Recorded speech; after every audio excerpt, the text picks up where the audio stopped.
Good evening, everybody. I'm Betsy Fischer Martin, the Executive Director of the Women in Politics Institute at American University. And welcome to our virtual series, the last one of this semester, Women on Wednesdays. We are glad that you could join us this evening.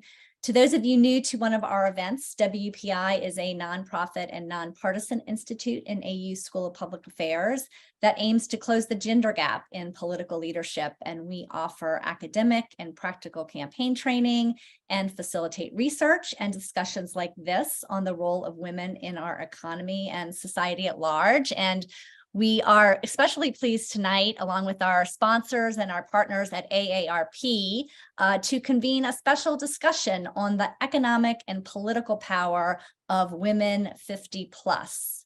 And to anchor our discussion tonight, we have two new reports out from AARP's Global Thought Leadership team that really shine a spotlight on both the economic contributions of older women globally, as well as look at how further inclusion and representation of women 50 plus can really benefit us all. Joining us tonight from AARP Global Thought Leadership team is Erica Dhar, the Director of Global Alliances, and Dr. Julie Miller, the Director of Financial Resilience. And we are also delighted to have with us our AU alum, Julia Manchester, who is the national political reporter for The Hill newspaper and has written about 2023 as potentially being the year of the 50 plus women. So we'll get her thoughts on that as well. Before we start, I want to let everybody know that we're going to save plenty of time for questions. So if you do have a question, feel free on the bottom of your screen to hit the Q&A button, and we will get to as many as possible. And with that, welcome all. I wanted to share the two reports that you all have just out. The first one, how women 50 plus are driving the global longevity economy. And the other one is unleashing the economic potential of older women. Both of those reports are, the links to those will be in our chat if you want more information. They're chock full of statistics and great analysis, and we're going to use that as our framework for our discussion this evening. And I thought we would just jump off with one of the statistics in the report that really talks about the number of women 50 plus in this world. Right now, 605 million women 60 plus, but by 2050, just 30 years from now, there will be 1.14 billion. That's a doubling in just 3 decades. So with that as kind of our foundation to talk about the importance of women, Erica, let me start with you. And if you can just talk a little bit about the significance of that number and what it means for why we, at this time, we really need to start thinking about unleashing that economic potential of women over 50. So first of all, Betsy, thank you so much, and to AU for inviting me, and I'll let Julie say her thing, and to give us an opportunity to talk about this work, because for us, older women have really been marginalized, and they are invisible. There are no ifs, ands, or buts about it. We know that on average, women outlive men by 5 years, and this is globally. But those 5 years are not spent in great health, oftentimes. In addition, there might be issues of disability that arise in older age for older women. There are also other extenuating circumstances, such as divorce or widowhood, where older women then are faced by poverty. And one way that we think that this could be addressed is through social protection policies around the world. We know that currently only 26.4% of working age women are covered by contributory pensions. But what about all the other women, upwards of 70%, who are in the informal sector that are not covered by any kind of social protection scheme? So this is an important conversation to be had, because we know that women globally do 76.2% of total hours in unpaid care work. And if we were to put a price tag on these hours, it would equate to anywhere between 10 to 39% of global GDP. Even in the USA, the gender gap in caregiving are staggering at 61% of caregivers in the formal and informal sector. So when we look at older women and we look at the impact of not having social protection programs and schemes, women in a lot of countries, especially globally, in conflict-ridden or disease-ridden areas, are heads of households, right? Mm-hmm. They are caregiving for multiple generations. There's around, I think, 6 million children globally that are cared for by grandparents. I was surprised at that figure. Exactly. So you're looking at future generations. And it impacts all of life, right? You've got economics, you've got health, and you've got social. So I'll stop there. Well, and you distinguish in the report, though, among different categories of countries. You mentioned sort of, middle income, higher income countries. Where do you see sort of that, issue of unpaid work really the most prevalent and the most detrimental to women? So I think, to be honest, you can't segregate them, because when you talk about care work, even in the developed world, family caregivers don't see themselves as caregivers, right? Oftentimes people would be talking about, oh my gosh, I've got my mom, I'm the sandwich generation, I've got my kids to look after, and I've got my moms are, because of longevity, and we should be celebrating that, they're living longer, but we're not prepared for that. We're not prepared to know of all, like, for instance, Alzheimer's. We're talking about Alzheimer's now. And mental health, dementia, all these things that we never talked about before when longevity was 60, or in some countries in Africa, it's not 80 right now, it's 60 or even lower. And those numbers with good healthcare will go up. So I don't think we can sort of demarcate where this is. I think it's a global issue. It's global. It's right. Yeah, developed and developing.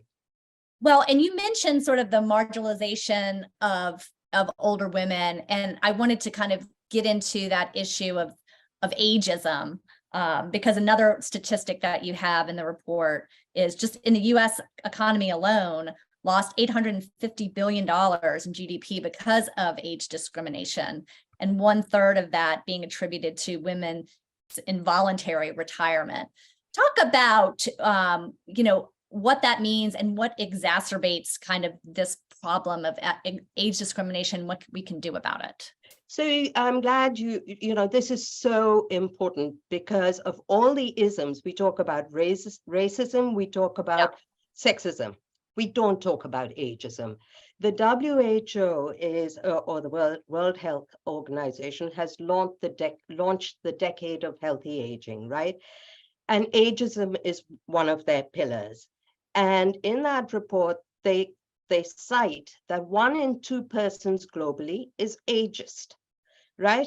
And it's not just over the age of 60 or over the age of 50. People in their 40s have experienced ageism. People in their 30s have experienced it. You just don't call it ageism, right? And I think we need to discuss this and how it impacts especially women and the feminization of aging in the workforce. For example, during COVID, in the United States, women 50 in that age group were laid off, right? They are not being rehired. They are not being retrained.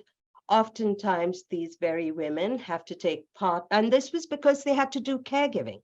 We all saw that, the amount of children staying at home because of COVID and parents and mothers taking on that role, right? And then when they had to come back into the workforce, if they took part-time employment, that impacts their pensions down the road and their cumulative, and these are their working years, right? So it has I mean, that is where you see direct impact on women's lives financially. And I'll give you some numbers from around the world. 41% of low income, 46% of middle income, and 31% of high income countries lack protections against ageism in the workplace. Now, I just cited an example in the United States where we have anti-age discrimination laws. Right. But what about the rest of the world? I just gave you these numbers, right?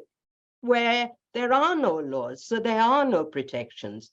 And according to figures by the World Bank, 2.4 billion working age women lack equal employment protection, and that compounds gender inequality. The gender age-based income precarity increased during the pandemic, and UN Women found that 54% of women 60 and over reported a reduction in paid work hours as a result of COVID, compared to 34% in the age group 45 to 59 and 38% of men age 60 and older. So if you're not giving women an opportunity to partake in the workforce, how can you talk about eradicating poverty? How can you talk about reducing inequalities?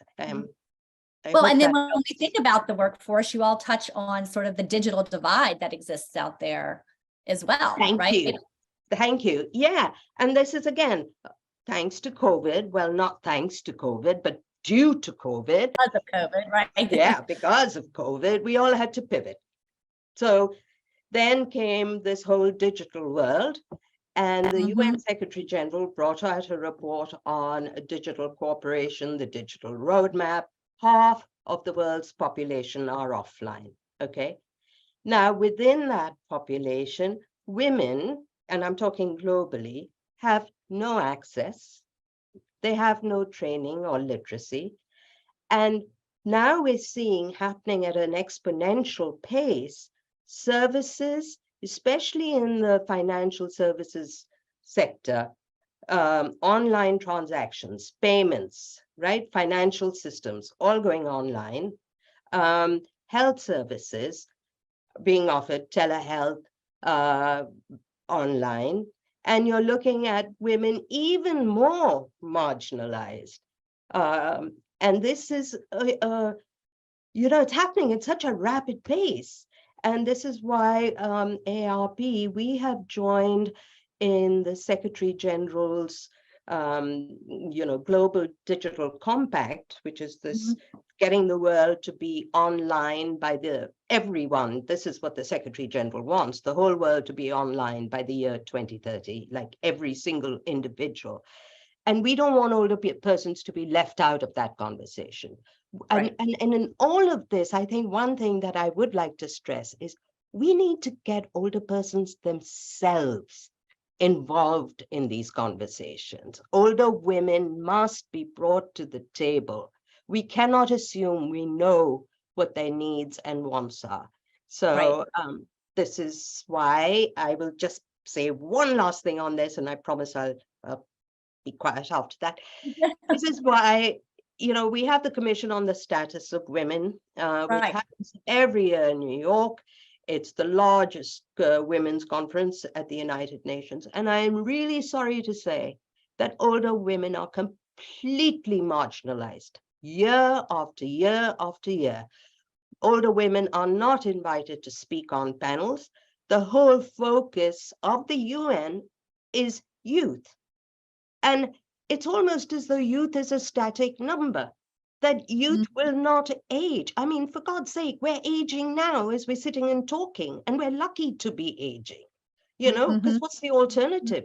We'd be dead, right? I mean, so, and we don't want to pit generations. We're talking about life goals. What we're fighting for now, for women, older women, is only going to promote and help future generations. We're not pitting youth against older women or vice versa. And Julie, let me bring you in on this because, we're talking about, the situation when it comes to data, social protection, policy making. Women can be invisible yet, right? Women are the spenders. They're driving the economy. This is one of the statistics you have in the report. 64% of all consumer purchases around the world are made by women. And in 2020, people over the age of 50 contributed $45 trillion to global GDP. And by 2050, that number is expected to rise to 118 trillion. So give us that context. And when you talk in your report about women 50 plus driving the global longevity economy. Absolutely. Yes. Betsy, thank you so much for having me. Erica, thank you so much for really setting up the context of so much of our conversation today. I also want to thank Julia Manchester and Kim Sedmak, who I know is joining us as well. First, I want to just frame up a little bit, what is this idea of the global longevity economy? If we think about, and Erica touched on many of these pieces already, and I want to build on those, if we think about the idea of aging as an asset to society rather than as a detriment, and right, this is such a shift, this is such a paradigm shift over time that I'm so grateful that we are continuing to get there, to think about aging as an asset, really, as Erica was pointing out. What the global longevity economy does is to frame up the whole constellation of economic contributions that people age 50 and older are making to society. And we can think about that as GDP, as gross domestic product. We can think about that as labor and income. We can think about that in the form of unpaid caregiving, in the form of taxes, and so many other manifestations. And so, Betsy, you showed us a statistic earlier about GDP and older people's contributions to GDP.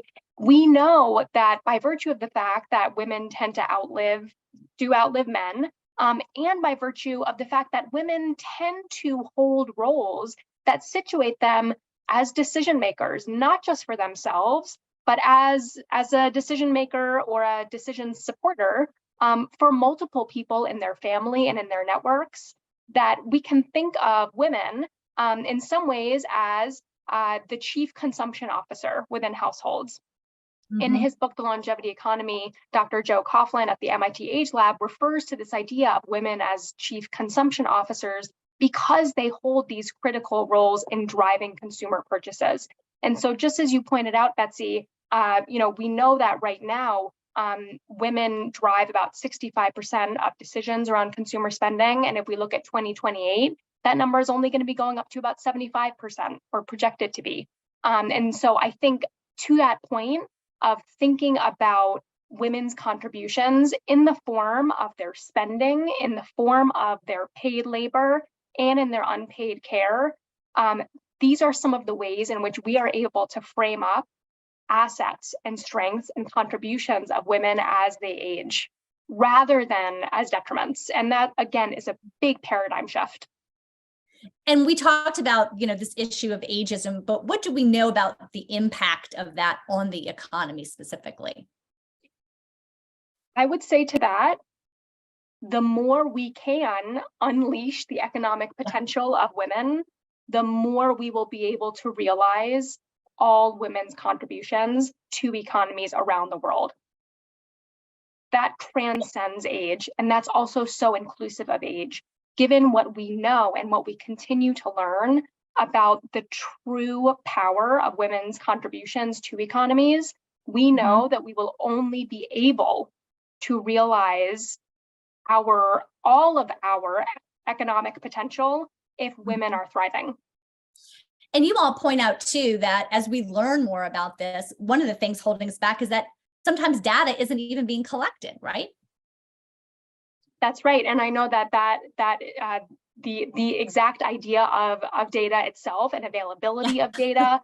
I mean, I know this is work that Erica has certainly done, and in collaboration with our colleague, Justin Ladner at AARP, who's been leading the really thought leadership around the global longevity economy. Absolutely, the availability of data in the United States and around the world to understand experiences and perspectives of women who are working for pay and not working for pay and at all different stages of life is critical for us to be able to understand what are those challenges, what are those opportunities. So I'm very much with you, Betsy, that data here, absolutely, both and really transcending sectors, public sectors, nonprofit and private. This is a call to action for all of us to really be able to ask questions that, again, transcend age. And when you think about sort of tools that policymakers need to focus on, what would you say that that we need to be doing, maybe that we aren't, just from a policy making perspective? I would certainly say, that word that you use, ageism, I would certainly say understanding and acknowledging, as we can and must acknowledge these deep structural inequalities that exist, certainly in the United States and around the world. Ageism is very much one of them, and really to be able to think and create policies that keep in mind intersectionality. And the fact that when we're talking about older women, we are talking about so far from a monolithic group, right? And again, that's in the United States and around the world. And so I would say, really, as one piece of the puzzle, keeping in mind, of course, the diversity of experiences and access to resources and protections in a variety of ways is critically important, again, for everyone to be able to thrive and truly be able to maximize all of our economic activity. And Julia, let me bring you in, because you had a great column in The Hill a few weeks ago. It's 2023 is shaping up to be the year of the woman over 50. And what precipitated that sort of national conversation that we've been having over the past few weeks was the Don Lemon in the Women in Their Prime. Talk about that national conversation and how you see that this discussion about women over 50 really needing to be heard and not to be sort of marginalized and invisible, as we were talking about earlier. Yeah, thank you so much, Betsy, and thank you to Julie and Erica for all of their research and commentary on this. It's wonderful to hear from everyone in this discussion. Yeah, you're absolutely right. A lot of this, the idea for this column kind of came to me earlier this year because I witnessed a few things happening in the political and media world. So you had Nikki Haley announce her presidential campaign, and then we obviously heard Don Lemon on CNN say, well, she's well past her prime, despite the fact that she's challenging a 76-year-old former president, an 80-year-old president, and many of the other Republicans running in her primary are older than her, and Don Lemon is also older than her.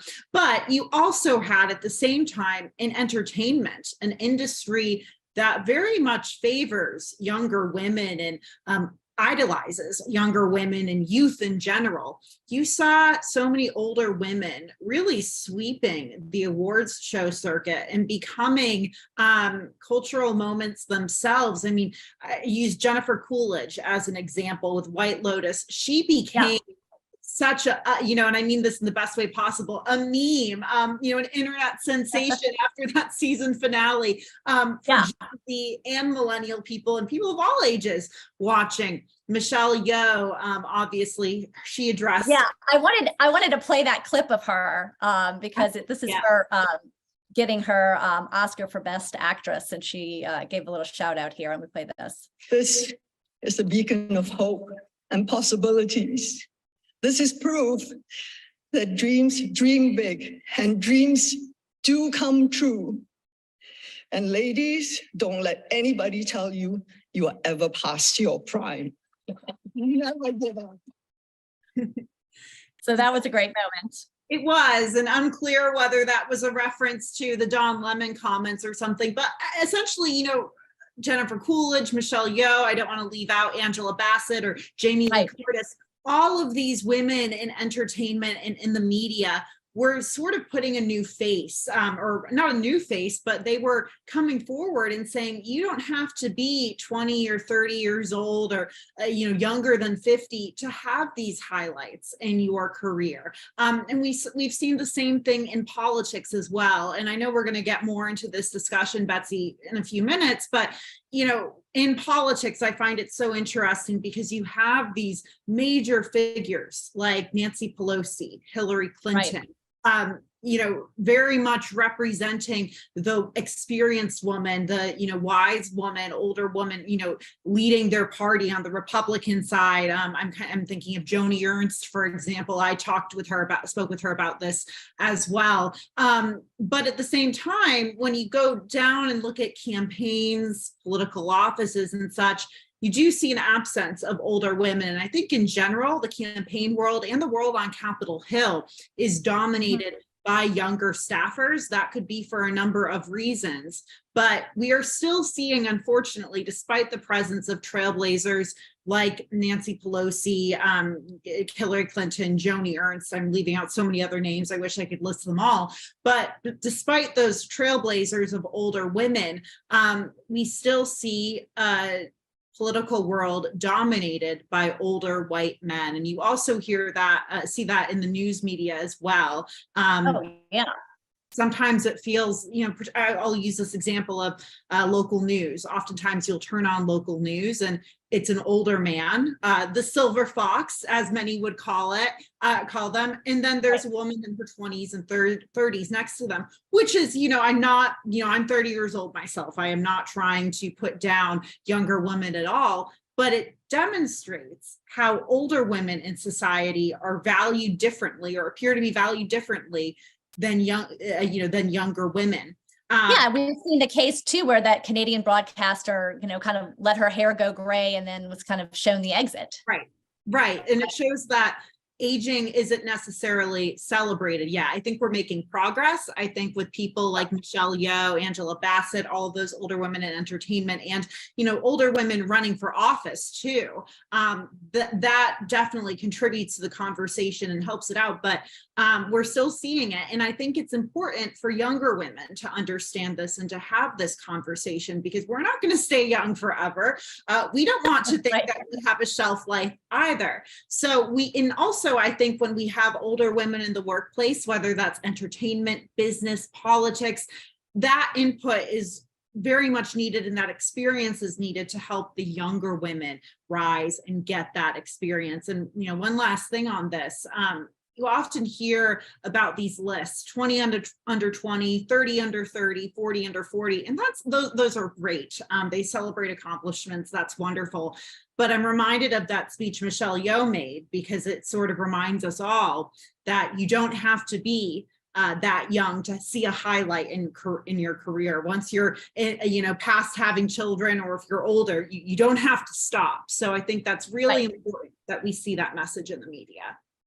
Well, and when we think about too, as we enter an election year and that demographic of women over 50, we know women vote more than men. Mm-hmm. We know older women vote at higher rates than younger women. And so how important is that sort of 50 plus woman going to be when we think about campaigning and politics and messaging? We just did a poll with our Gender on the Ballot partners. And one of the things that we found in there was, women over, we grouped it by 40, but women 40 plus reported at higher rates that they were going to be more engaged and more tuned into this election. And also they were more apt to say that this election was going to be one of the most important and consequential elections of their lifetime. So are we going to see candidates talking to this group of women? Absolutely. I think this is a group of women that, has proven to play a role in swinging elections in the past and will play a role in this future election. Oftentimes when I'm on the trail, on the campaign trail, particularly in presidential years, but also in midterm years, I often see older women, older voters in general, but older women too, represented, or they're bringing themselves to these events to really educate themselves and learn about these candidates, meet the candidates. I'm reminded of, the times I've been in New Hampshire and, seeing these women coming out and sitting down, and I think that's why Nikki Haley has been very smart to, in a way, drill in on the Don Lemon comments, because these are the women these are the voters that she's very much after, and the voters that are coming to her events. She's going to an event with Joni Ernst's famous roast and ride in Iowa in a few weeks. That I'm sure that will be an event heavily attended by women over 50. So there's that component to it. And also, I think the issue surrounding the overturning of Roe v. Wade, no matter what side of that issue you're on, that is something that galvanizes women on both sides of the issue. The fact of the matter is there are women, over 50 who do not know, who, knew a world pre Roe v. Wade, and they had those experiences. Women my age do not know a world, or we're actually getting introduced to a world post Roe v. Wade. That's going to be very important for, whatever side of the issue the candidates are catering to. They're going to want to get that older female voting block because they've seen the before and after of this issue. So I think that plays a role in this as well. Yeah. Julia, let me ask you, because Julia was mentioning women in the workplace, older women not being as staying in the workplace. What can be done to enable older women to stay in the workforce? What can we think about solution wise as policymakers, understand the importance of women over 50? How can we think about structuring policies or different components to incentivize women to stay in the workplace, and also to make it easier for them to stay in the workplace, because they're obviously, as we talked about, dealing with so many other issues, right? Sure. So I would say the first piece that comes to mind for me, if I think about an initiative at AARP called the Living Longer, Earning Longer Collaborative, which is a collaborative of companies, organizations around the world who are really committed to building age-inclusive workforces.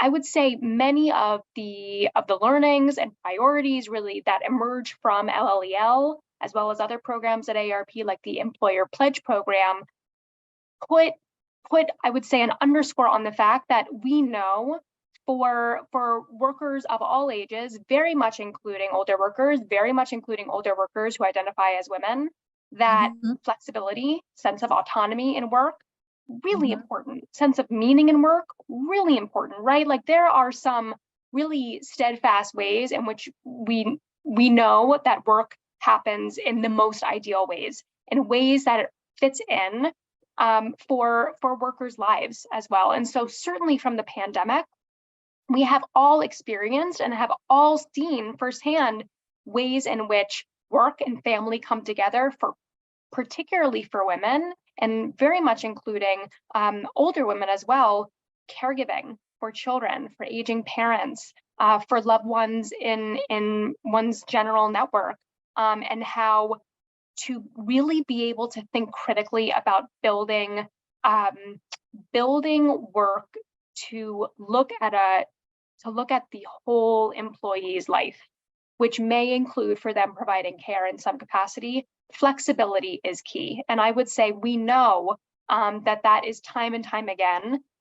Really, you look at any study, including work that has come out of AARP, we know that flexibility is one of several pieces that are really important.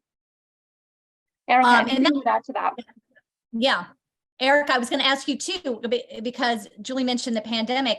Do you see this now as sort of in this time of kind of a recovery from the pandemic? Is this an opportunity now as we rethink work, as we rethink a lot of things to try to address some of these inequalities? Absolutely. I think Julie was spot on. And first of all, thank you to Julia. I thought your presentation was, again, spot on. So appreciate that. Julie mentioned flexibility. Julie mentioned quality of life. Yeah. And let's be honest, it's not just women, men too, right? I mean, the pandemic has really forced us to really look at our lives in a maybe more meaningful way and place value on what is really important, quality of life, being top of mind for everybody.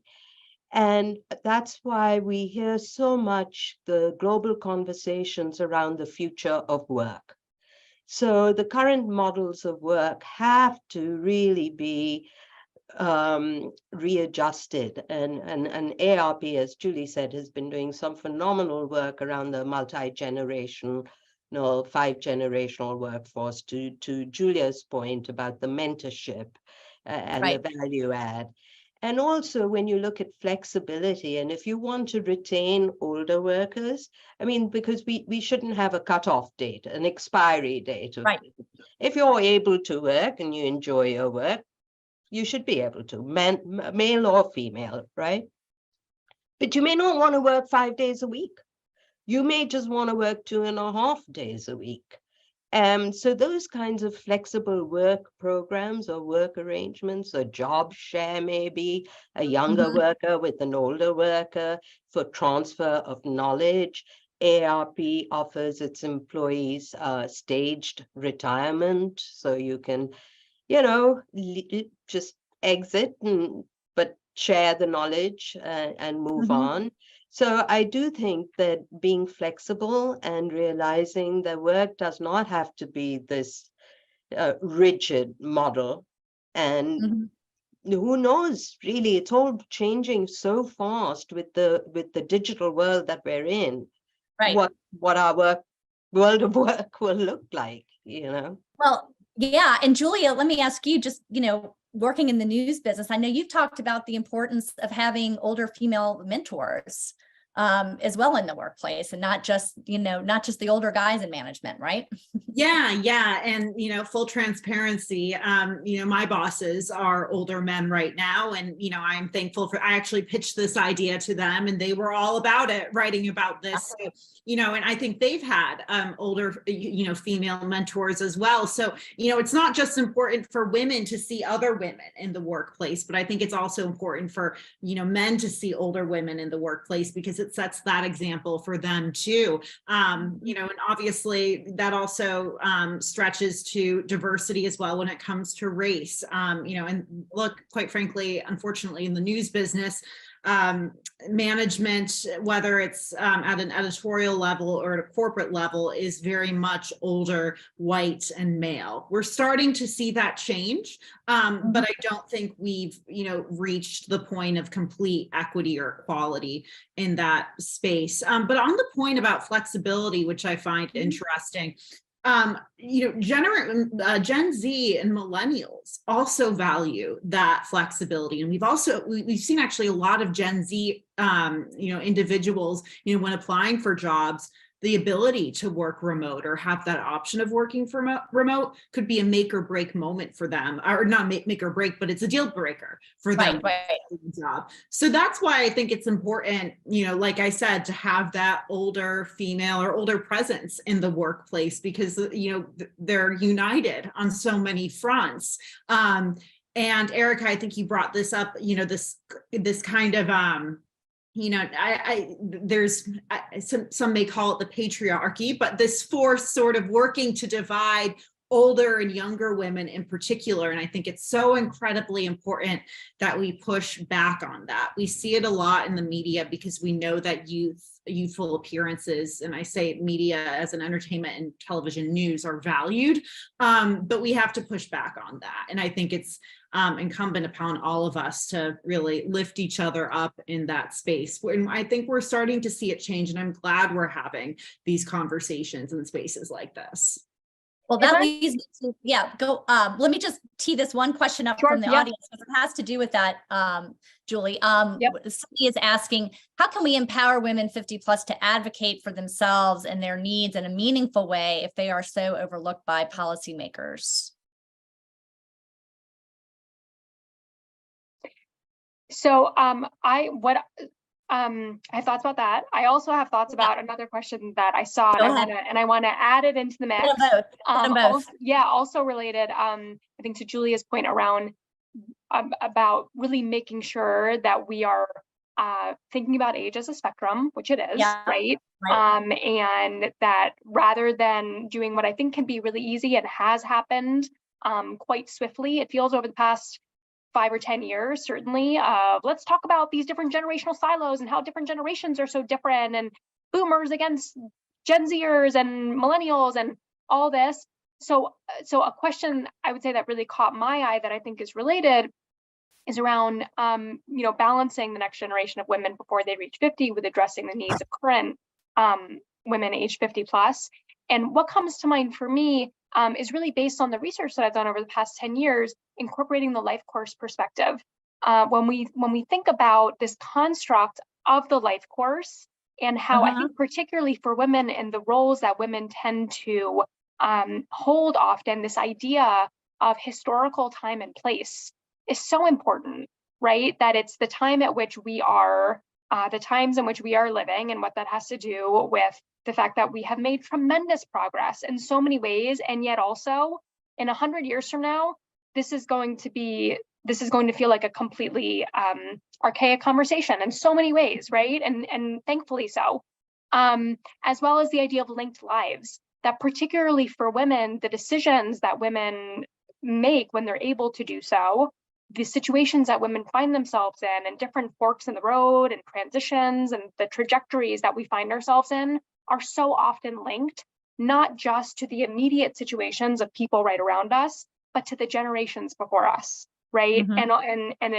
it goes on and on. And so I think to that question of preparing the next generation of women before they reach 50, with addressing the needs of current generations of women 50 plus, as well as the idea of women advocating for themselves, I think, it comes back to what I think, we can really all rally around, and that is solidarity across generations and ages, in advocating for all of us being able to live our best lives as we age. That, as I think, as Erica was saying, it's not like we insert whatever number here, 50, 65, whatever number you want here, and then all of a sudden, poof, you're an older adult. This is not how aging works, right? And so I think for us to be able to think about more and more aging as a cumulative process, and to really think about what age inclusivity means across different sectors and industries, these are ways that in developing empathy across generations and figuring out what is at stake for me, what role can I play in trying to set up my future and the futures of others that are coming after me to be more age inclusive. Wow, what kind of potential can we really be unlocking there? Not just for me, not just for my peers, but for multiple generations. Can I just jump in here, Betsy? Because to what Julie was saying, one of the ways to empower women is to start early. Financial resilience being key, teaching women like we're teaching women with science and technology and STEM, but a lot of women are just, I personally, me too. I mean, finance scares the EBGBs out of me, but we have stigmas, right? I mean, that's for especially maybe some generations, are just totally not comfortable with dealing with investments or financial. Right. We still have that old sort of construct, right? The patriarchal construct of, the husband taking care of the finances, making the investment decisions. And then what happens, when there's a divorce or the husband dies, and we're left, Exactly. and I think it's just, there is that disparity and that gap. And then when you think about just, financial capabilities and literacy in many ways, right? Precisely. I mean, a lot of women don't have their own bank accounts, they're joint accounts. And I'm talking globally also, women don't have bank accounts. In the developing world, they rely on the male, or the husband. So just these are all ways of empowering women, that they can, basically be able to stand on their own 2 feet, if you will, and so that's just my 2 bits that I wanted to jump into to add to Julie's point. No, that's helpful. We have another question about if there's legislation currently in the works geared toward addressing the issues faced by older women. Do you know of, more policy discussions that are happening kind of front and center? Maybe it's not specific legislation, but are these issues being discussed, not just in the US, but globally as well? I know you mentioned sort of the UN conference, not really, even separating and talking about older women, but are these conversations happening? Gender conversations are definitely happening, right?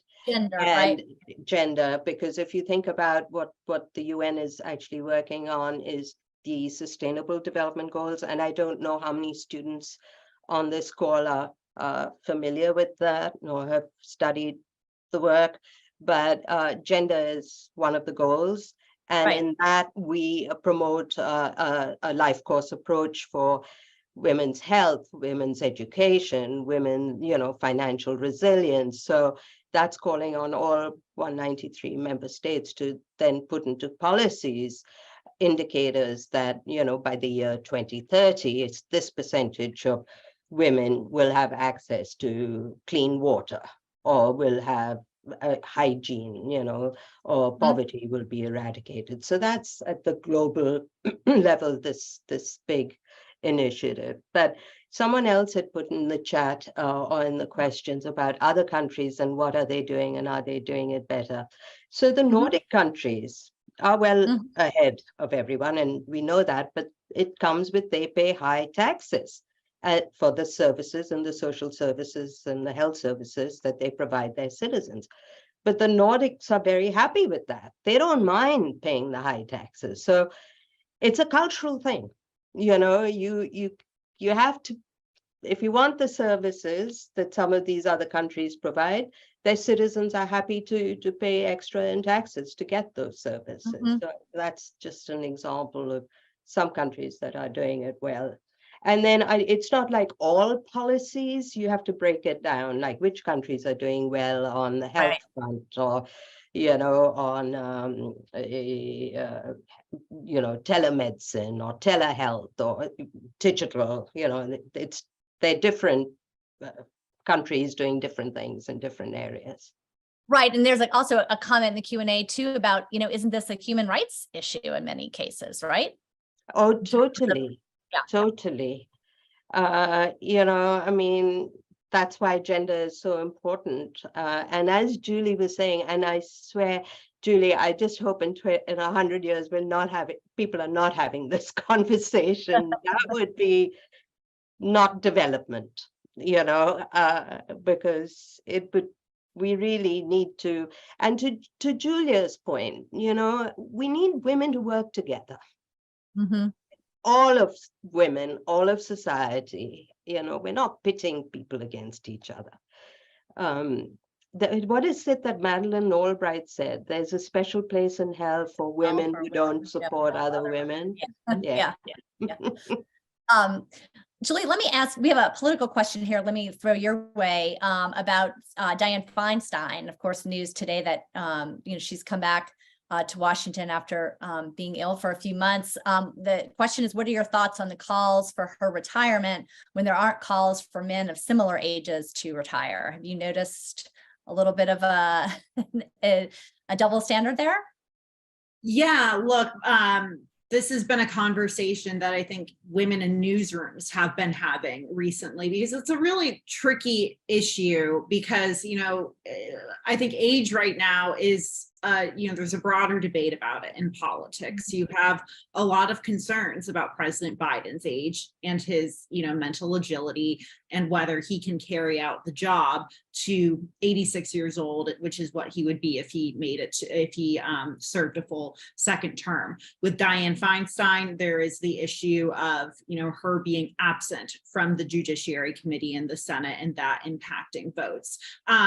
But what's interesting is, I was struck by a lot of the images we saw of Dianne Feinstein today. She was in a wheelchair. She, looked, she didn't look like her normal self. And I thought that was interesting because she's not the first senator or lawmaker to have gone through, her situation is obviously, specific to her, but there are other older senators. There's another 89-year-old senator from Iowa, Chuck Grassley. And when we talk about Chuck Grassley, and he presents this image, campaigns and such, he visits all, every county in Iowa every year. He gets up in the morning, goes for a run. He's strong, and that's great. But it seems like even though there might be legitimate questions about Dianne Feinstein's ability to serve in her position right now, she is painted in a way that is presented as, much weaker. And Nancy Pelosi made that point a few weeks back. And she's been treading a fine line on this because I think she understands, sort of both sides of this. But it seems like today, with Dianne Feinstein returning, the frustration there is with her absence, it seems like there's been a lot of vitriol pointed her way and to her team's way. And I think it is worth asking the question, as if this was a male 89-year-old senator having the same health issues, if they would be covered the same way. Mm-hmm. Well, and I guess the good news on that topic is that we are having those conversations, right? Whereas maybe 10 years ago we weren't. Right. Absolutely. As well. Here's another question, Erica, maybe you can answer this about AARP having a UN office. Yes, and it's a question we get all the time, Yeah. and I'm delighted to answer it. So for AARP, we have what's called consultative status with the United Nations for the Department for Economic and Social Affairs. We are very interested, and I'm AARP's main rep to the UN. And so for us, we are very keen as an organization to get best practices, like to be able to talk to you about what I've learned from the UN, to help policy best practices from around the world, share it with, at the national level, and likewise share what we do so well in the United States with other countries. So the world is global, and I'm very proud of AARP for being ahead of itself with our founder, Ethel Percy Andrus, who founded our international office in 1968. AARP was founded in 58, to think globally. I mean, what a visionary woman. And we can only learn from each other. So yeah, I hope that helps answer the viewers' question. Happy to talk more about our work at the UN. You can go online to aarpinternational.org and you will see all the work that we've been doing over the years at the United Nations. And I guess as we wrap up, Julie, do you have any closing thoughts for us? I would say, particularly if, number one, I've really appreciated being part of this conversation. I think some of the layers that have come out, looking at media, looking at policy, looking at business, really through a few different lenses, I think has been really interesting, and I've appreciated the time. I would say in particular, what has been really exciting to me is if we think about both this idea of unleashing the economic potential of women, and a report that I know Erica was very involved with in looking globally at particularly these deep inequities that persist, not just exist, but very much persist, and in some cases are widening. If we look around the world at economic security and other outcomes. And then if you look at this idea, in some ways in comparison, of the idea of the global longevity economy, and when we put these in conversation, I think, what comes from the overlap, and really what comes from our conversation today, is that we are looking at a yes and situation. Yes, we have made so much progress in the United States and around the world in many ways, certainly not in all ways when we look at the advancement of women in different ways. And again, if we think about what else is possible and take the steps to get there, to make sure that women of all ages, very much including women as they age, that is really where we are going to be able to maximize the opportunities of the global longevity economy. And so I would say my takeaway from our call today is that we have so much more that we can be doing, and it's really energizing to think about it. Great. Well, I want to remind everybody before we go that the two reports that we've been talking about, I know the links are in the chat. You can also grab them at this website.